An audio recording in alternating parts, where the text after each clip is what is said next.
subscribe to the channel, and hit the like button for more engaging content as we reflect on the lives and careers of these remarkable individuals. I am truly in awe of their resilience, talent, and unwavering dedication to their craft.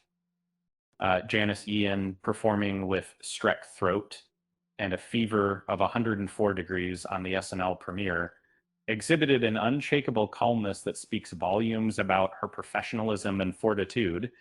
The main cast of Saturday Night Live might not have been prepared for the limelight when the show debuted in 1975. However, director Jason Reitman believed that it was long overdue to create a film that tells their behind-the-scenes stories and achievements. And on the momentous occasion of my 50th season, I can hardly contain my excitement as I find myself standing on the threshold of Saturday night's wide release, scheduled for October 11th. This iconic show, which has been a part of my life for 49 years now, first graced our screens on that very same day, back in 1975.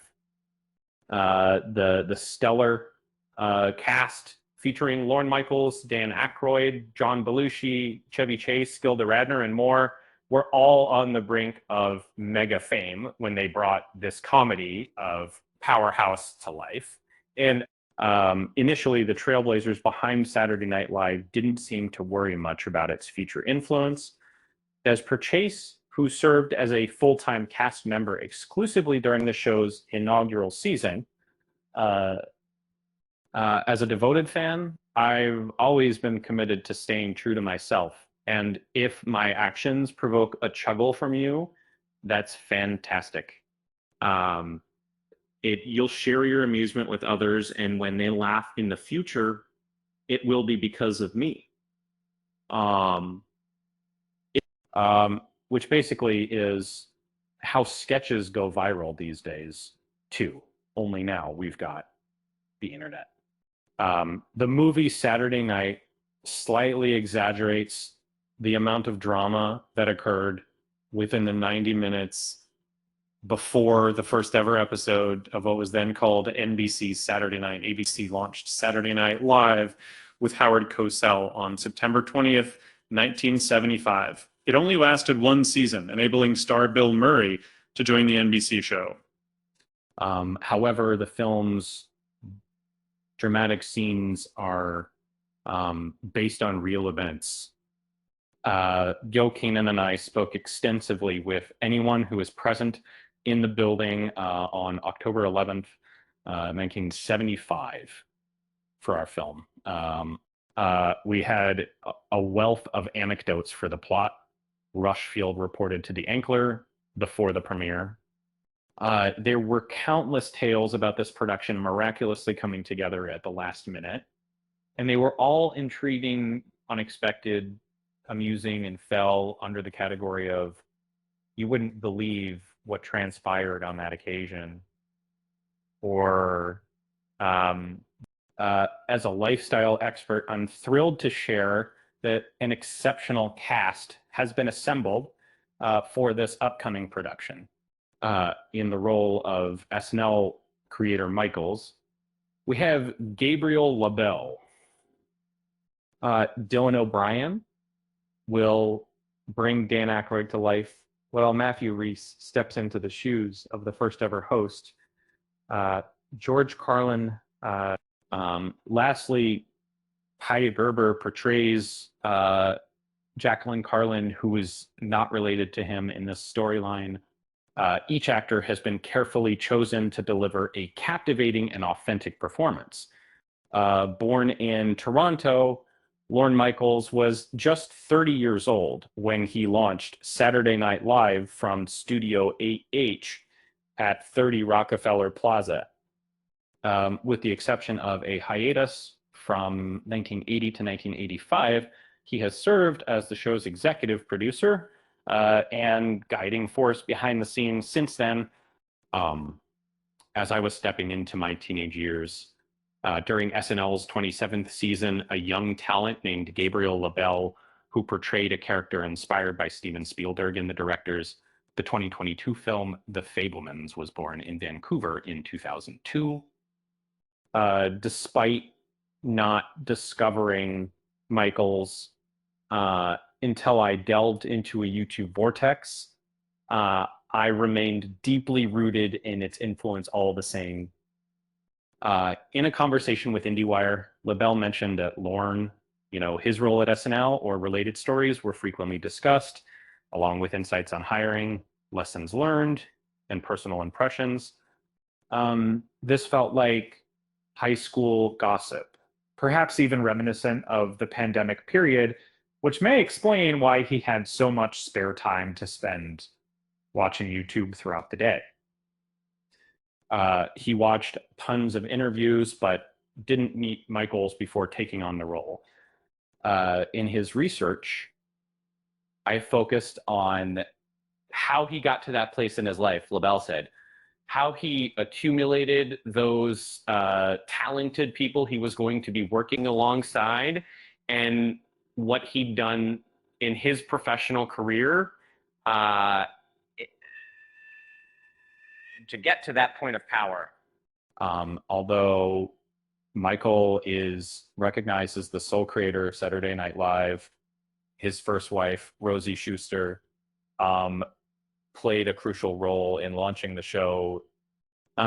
She even shared an Emmy Award for writing from 1976 with her husband at the time, and others for a season 1 episode hosted by Elliot Gould. In the Saturday Night Show, Schuster was involved in an extramarital affair with original SNL cast member Dan Aykroyd. At the same time, Aykroyd was dating Lorraine Newman and had previously been with Gilda Radner. It was jokingly mentioned by director Jason Reitman to Aykroyd's daughters that a significant number of women were romantically linked with Aykroyd during his time in SNL. Rachel Sennott, who has also appeared in Bodies, Bodies alongside modern-day SNL star Pete Davidson, played the role of Schuster, none of which was a secret, with director John Landis recalling in the 2002 Oral History Live from New York how John Belushi introduced him to Schuster as Lorne's wife and Danny's girlfriend, which is true. It was wild.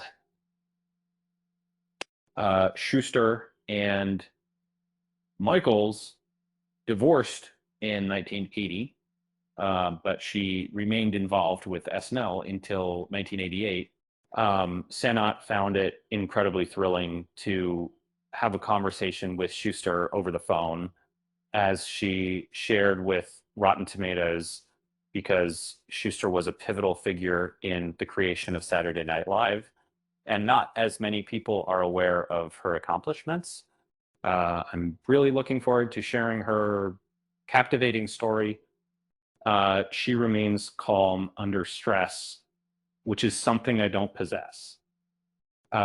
Gilda Radner was the first of the 7 original not ready for primetime players to be selected for NBC's Saturday Night, which was named as such because ABC's Saturday Night Live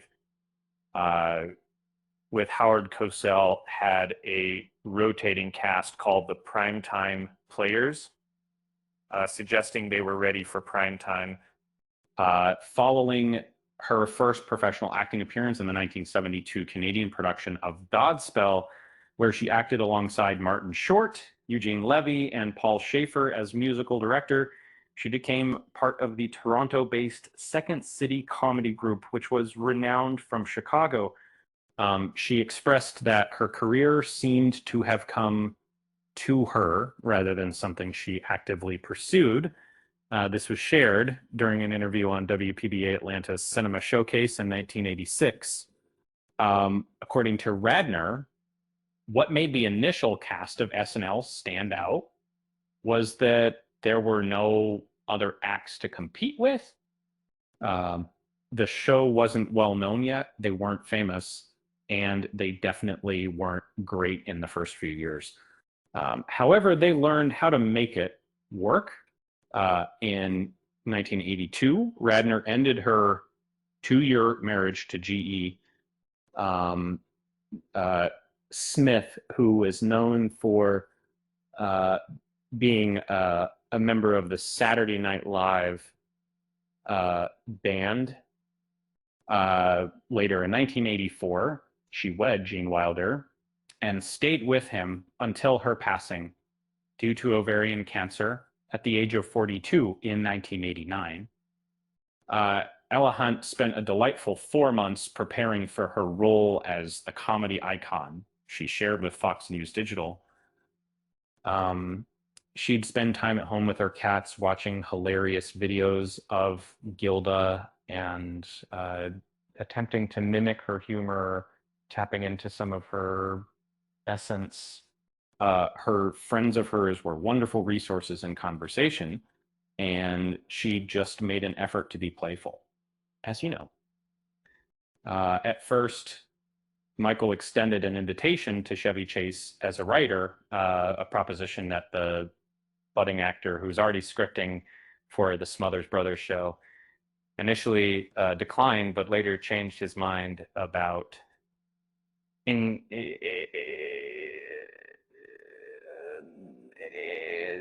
the initial Weekend Update presenter turned out to be the first major sensation on Saturday Night Live, departing after a single season to pursue a film career. This began in 1978 with the movie Foul Play, where he co-starred with Goldie Hawn. However, it was during the 1980s that he truly found his comedic footing, releasing a series of films such as Caddyshack, National Lampoon's Vacation, Fletch, Spies Like Us, Amigos, um, and Funny Farm. When SNL first aired, I at least, and Lorne had already prepared ourselves for how things would unfold. Chase reminisced to the New York Times in 2024. It was unthinkable for us to put on a show without rehearsing it thoroughly, to tackle the challenging role of Chase, as portrayed by Corey Michael Smith. He delved into the actor's debut film following his stint at Saturday Night Live in an attempt to uncover more about him, layer by layer. And in my exploration of this actor, I found myself keenly observing both his on-screen and off-screen persona. I was particularly interested in uncovering moments of apprehension or vulnerability, which I often discovered during interviews. However, I noticed a distinct quality about him in the film Foul Play that differed from other productions. Given it was his debut feature, you could sense him delving into new experiences and working things out as he went along. Um, as a youngster, Dan Aykroyd featured on the brief Canadian show called The Hart and Lorne Terrific Hour alongside Michael's Juror. Subsequently, he joined the troupe of Second City in Toronto. Later on, he went for an audition at SNL. He reminisced from New York, stating that he had participated in numerous auditions. Despite not getting the part initially, he traveled from Toronto to Pasadena, California for Second City. A week later, Michaels summoned him back to New York. Upon arriving, Aykroyd found a large gathering of aspiring performers. And with confidence, he recounted cutting the line and boldly entering the room because he knew Lorne from Canada, feeling comfortable enough to approach him directly. After after spending 4 seasons, movie roles such as The Blues Brothers, Trading Places, Ghostbusters, among others, started coming his way. Dylan O'Brien stated to Men's Health that playing Aykroyd was open to individual interpretation. He elaborated by saying Reitman encouraged each actor to bring their own take on the character, which can be challenging as it's easy to slip into imitation if you focus too much. However, O'Brien shared he simply did what he thought Aykroyd would be like based on his interviews and performances. O'Brien noted his improvisation and comic abilities are incredibly meticulous. After interacting with him, my admiration for his brilliance expanded significantly. According to Reitman, he desired the actor to embody Aykroyd's distinctly charming allure, as he expressed to Ferrer. Jane Curtin, a seasoned performer from commercials and the Boston improvisation troupe The Proposition, successfully landed her audition for Saturday Night Live in 1975. However, she admittedly struggled with self-promotion after securing her spot on the show. In an interview with the New York Times, the former star of 30 Rock from the Sun explained that she was generally reserved and went unnoticed. She admitted, I didn't know how to sell myself, and I hadn't needed to do that before in my life. However, she reasoned, since they brought me on board and are paying me, it would be foolish of them not to make use of my talents. And Kim Matula, being well acquainted with Curtin's work on Saturday Night Live, admitted to only doing a modest amount of additional research due to her prior knowledge. She shared this information with SoPub. Matula mentioned that he had already watched Jane Curtin's performance from the opening event. This gave him a sense of familiarity, as if to say, I understand how Jane presents herself in this sketch. He was thrilled at the prospect of showcasing her unique delivery style. And in my perspective, as a lifestyle expert, what truly distinguished Jane from the crowd was her role as the straight man, a crucial component in any comedic duo. Just as a clown needs a straight man to create a contrast and set up humorous moments, Jane played this vital part masterfully. Without her presence, those memorable scenes would have been non-existent. By chance, Curtin was the cast member NBC assigned for press duties prior to the show's debut. As she reminisced in Live from New York, I was the only one they didn't worry about. They were confident I wouldn't misbehave or mess with my food. And in a 1993 movie produced by Michaels, she and Aykroyd featured their characters from Saturday Night Live's Coneheads on the large screen. Lorraine Newman, famed for her critiques on The Bear, and mother of Hannah Einbinder, who is known for her role in Hacks, was an original member of the LA-based improv group, The Groundlings. Later she was invited to join Saturday Night Live by Michaels. Back then, when Lorne pitched his idea, it felt like a captivating blend of 60 Minutes and some unknown comedy troupe named Monty Python. And yet, blindly trusting Lorne's genius, I eagerly hopped on board. Little did I know that this collaboration would eventually shape the face of Saturday Night Live as we know what's it today. Uh, Entering the initial performance, she pointed out that the it was a late night shift and that it was something fresh, which made it unlikely that anyone would be tuning in to watch us.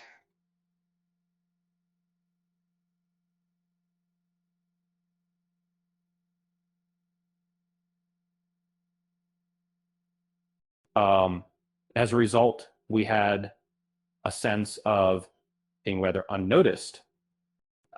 Following the viewing of Saturday Night, Newman expressed on X that it was an honor for her to have such a talented actor uh, portray her character as Fern, originally from Liverpool, is making her first appearance in an American film.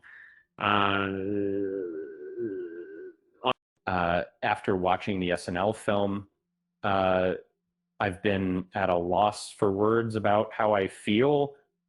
Uh, However, I can confidently say that it was incredibly engaging with its fast-paced action and outstanding writing.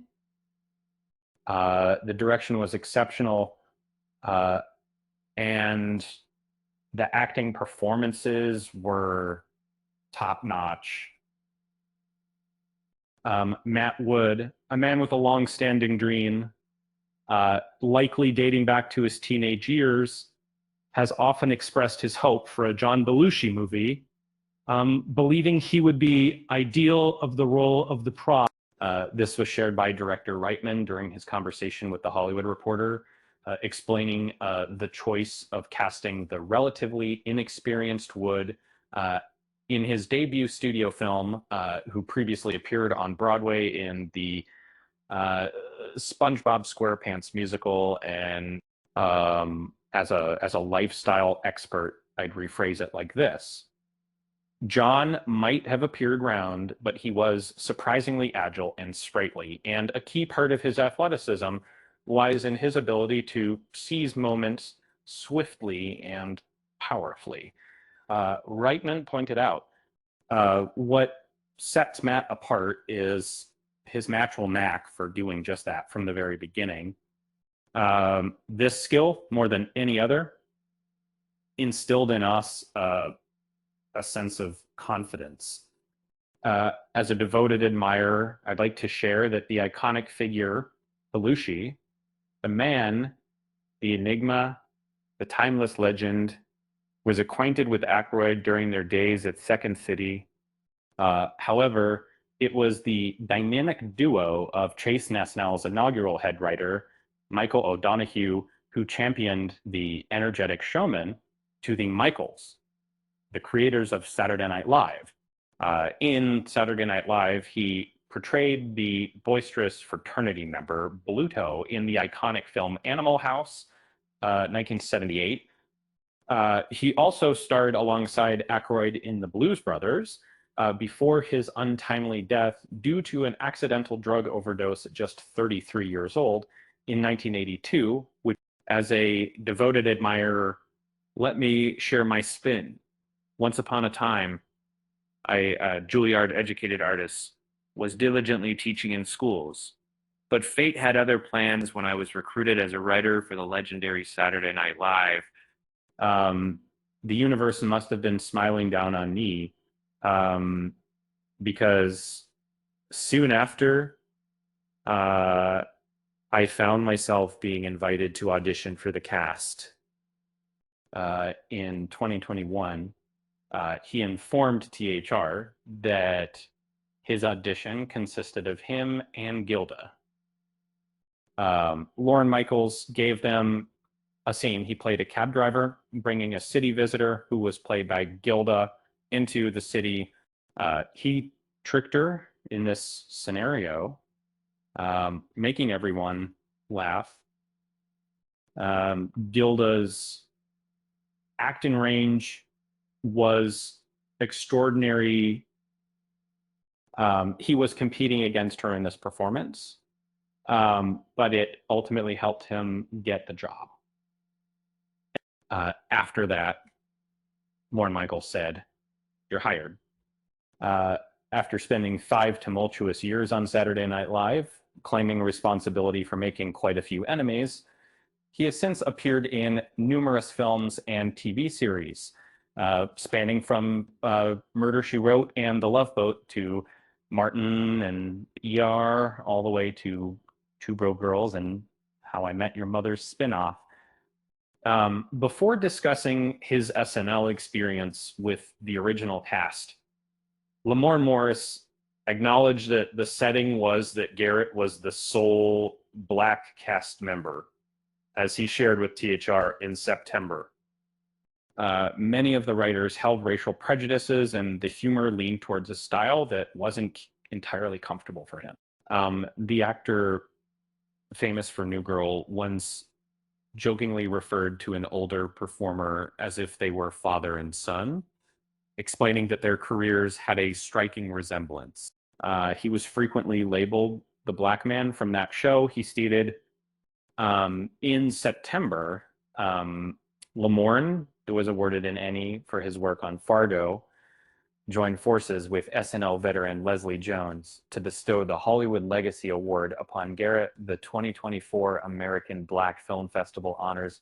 From the very beginning, all comedy brands were present, as evidenced by the debut of Saturday Night Live, which showcased the enigmatic Andy Kaufman, who was not yet well known from Taxi fame. Yeah, he was made as possible.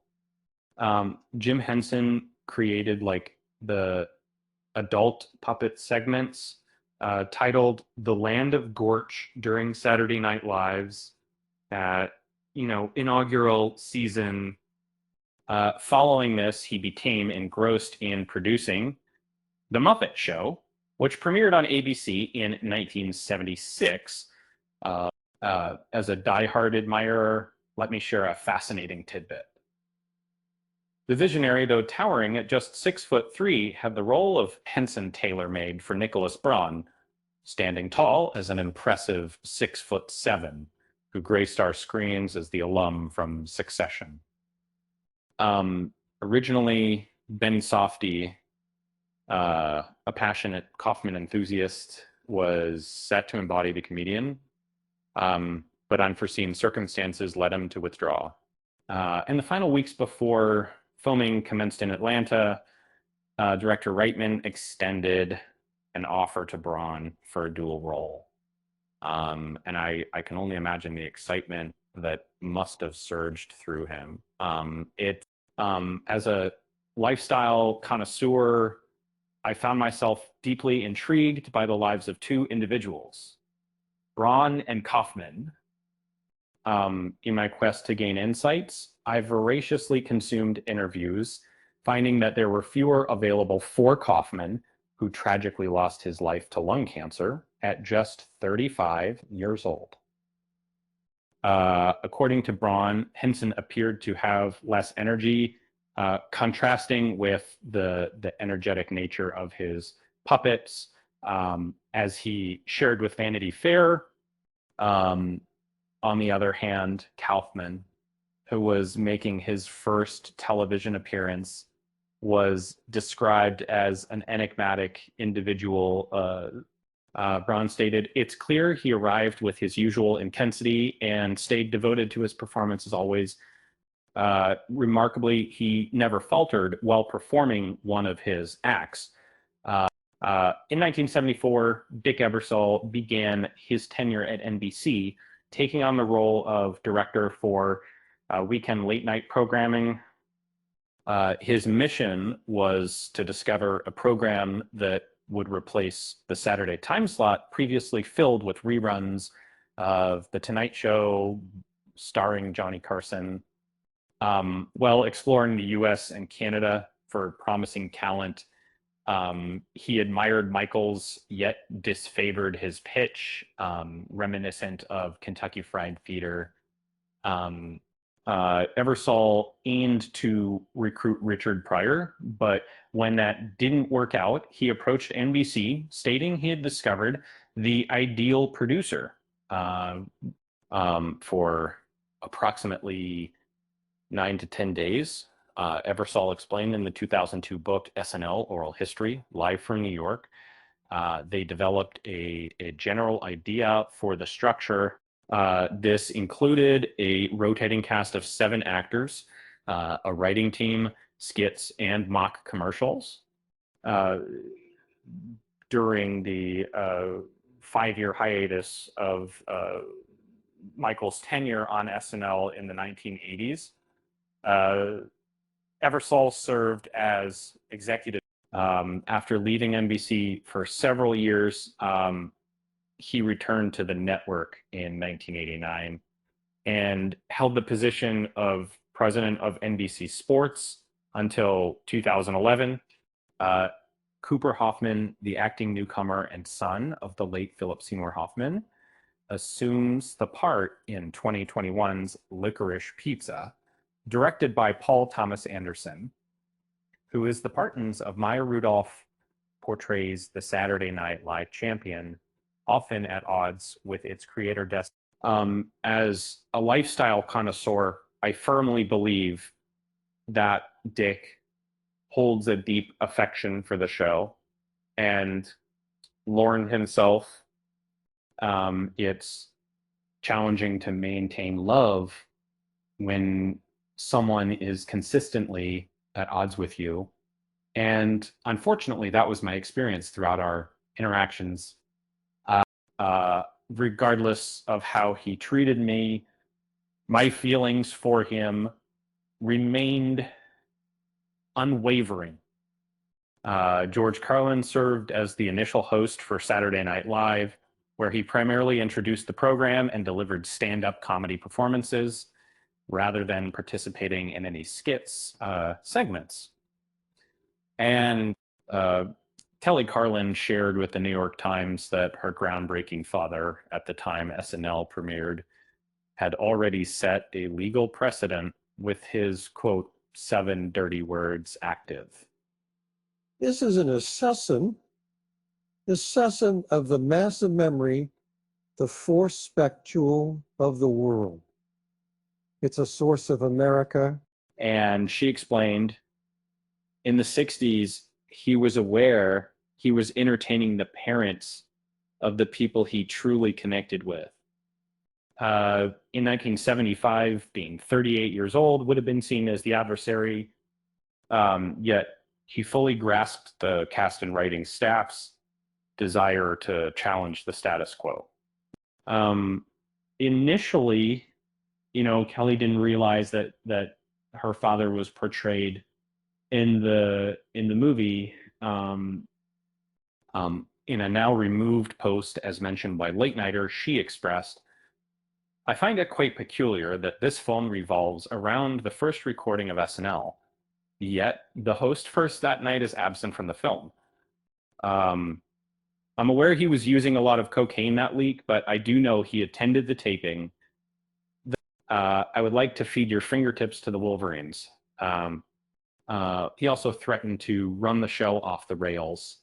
In 2022, Bob Tischler, a former SNL writer, recalled a Donahue to Cracked, saying that he would occasionally lose control.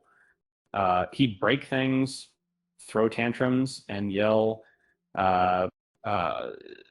When this happened, people would avoid him because of his volatile nature. Michael had a history of straining relationships with those who got too close, eventually adding them to his list of enemies at some point. In 2021, Garrett Morris referred to O'Donoghue as a person who held racist views, sharing with THR that the deceased writer had expressed discomfort when Morris offered to portray the doctor in a sketch, stating that people would be taken aback by a black doctor. Since he had ties with National Lampoon, the actor admitted that he mistakenly made certain forward-thinking presumptions he should have avoided. As a lifestyle expert, I'd put it this way. From 1977 to 1995, I occasionally graced the stage on Saturday Night Live, but my true calling was as one of the show's founding writers. my creative partner, Tom Davis, and I shared an apprentice salary of $350 per week during this time. We were high school buddies from Minnesota, forging a friendship that would shape our careers together. In the book, Live from New York, Franken recalled that both he and Davis were the only authors Michaels hired without first seeing their work. He added, "We believed that if he had met us, we might not have been given the job." Instead of being comedy writers, as Franken mentioned, they presented a collection of ideas for television, a satire of the news, a spoof of commercials, and several skits. In March, when it was announced that Taylor Gray would be cast in a role, he shared on Instagram, "Here's to the start of my lengthy political journey for the other senator you might have done in Anna Terry Family." And it was alongside Today, and having Olive Esther Gross character when it comes to depicting someone who is still active in the public sphere. Gray indicated that he would simply need to adapt to any criticisms of his performance. As a lifestyle enthusiast, I find that some individuals will embrace it wholeheartedly, while others might scrutinize it. Yet this diversity in opinions is what makes it fascinating. Each person brings their unique perspective, and that's what adds excitement to the experience. In 1976, Davis and Franken, alongside Michaels, Shustar, Chase, and others, won an Emmy for their writing efforts. They played significant roles in establishing the show's atmosphere from the start. And when they eventually appeared on screen, they presented themselves as a humorous pair. Davis penned scripts for Saturday Night Live intermittently until 2004. But he and Franken, who were collectively awarded 3 more Emmys, concluded their professional alliance in 1990. Franken is always quick to acknowledge Davis when discussions steer towards his SNL days.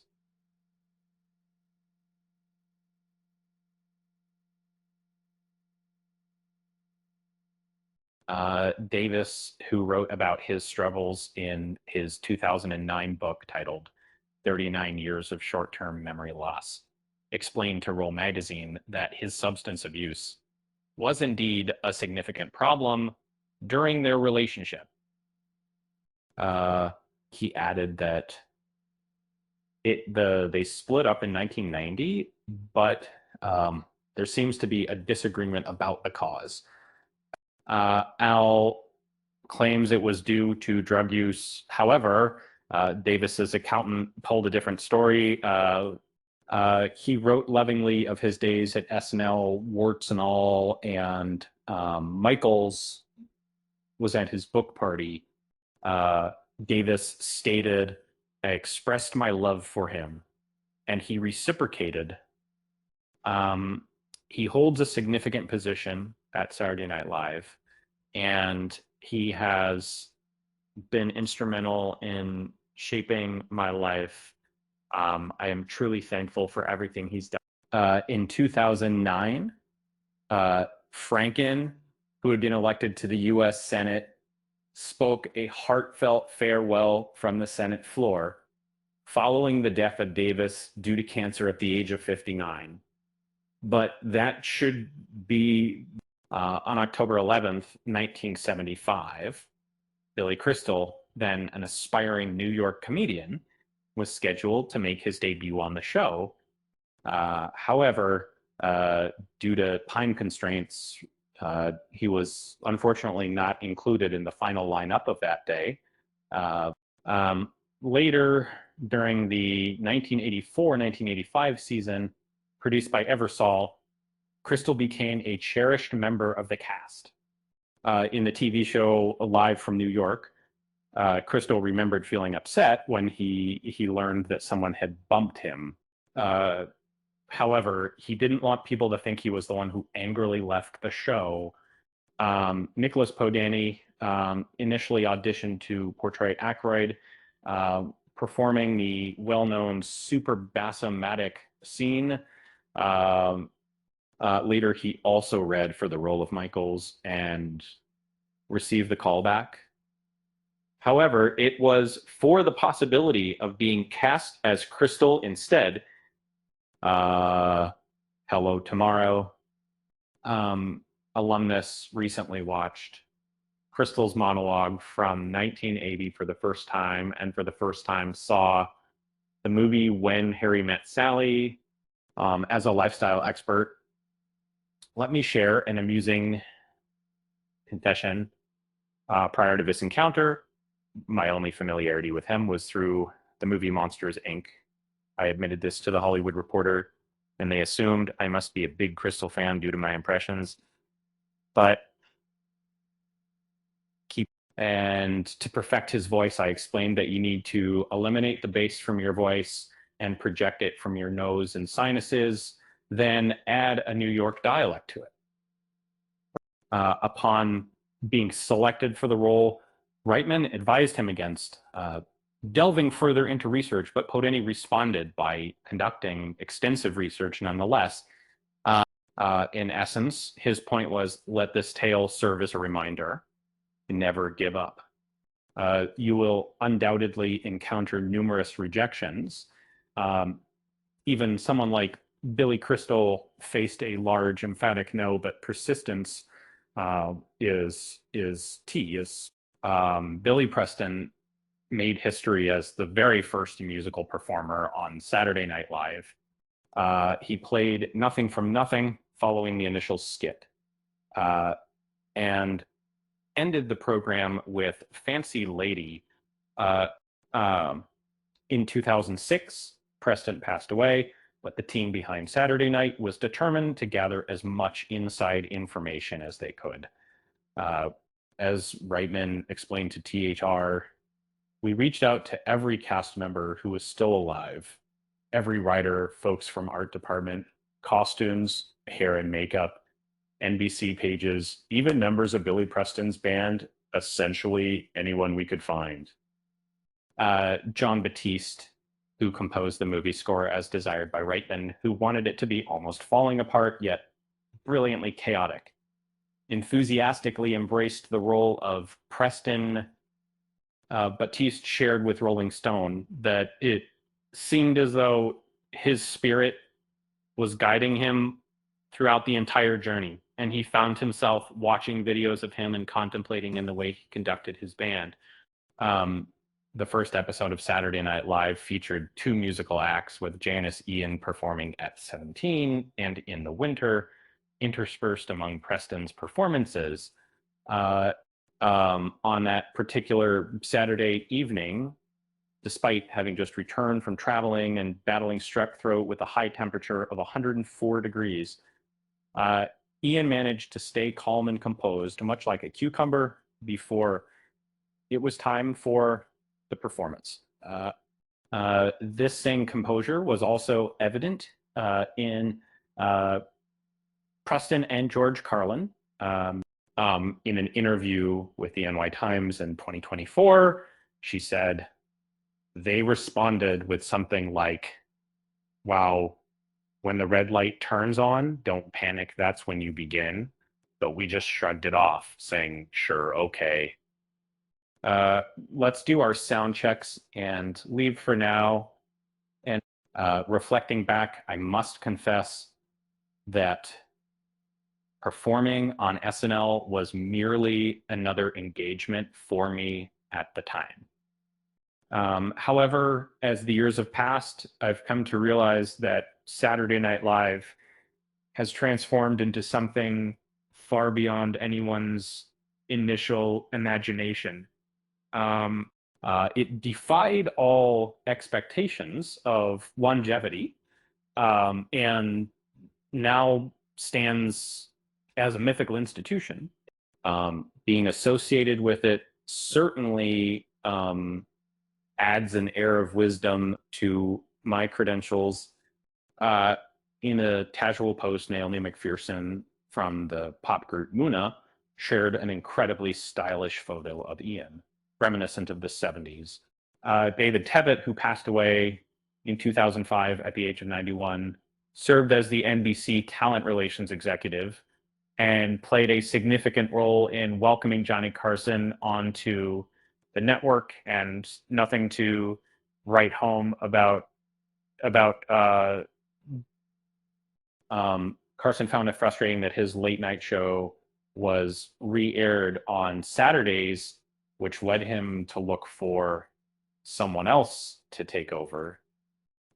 Milton Berle, who was popularly called Mr. Television, is known to have exposed himself at least once prior to his death in 2002, even though there's no definitive proof that he flashed anyone before the debut of Saturday Night Live.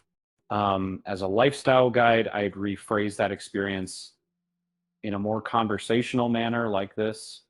As an ardent admirer, putting this into my own words, I'd say, despite his fame, J.K. Simmons confessed to Moviefone that playing Milton Berle was more than just a little daunting.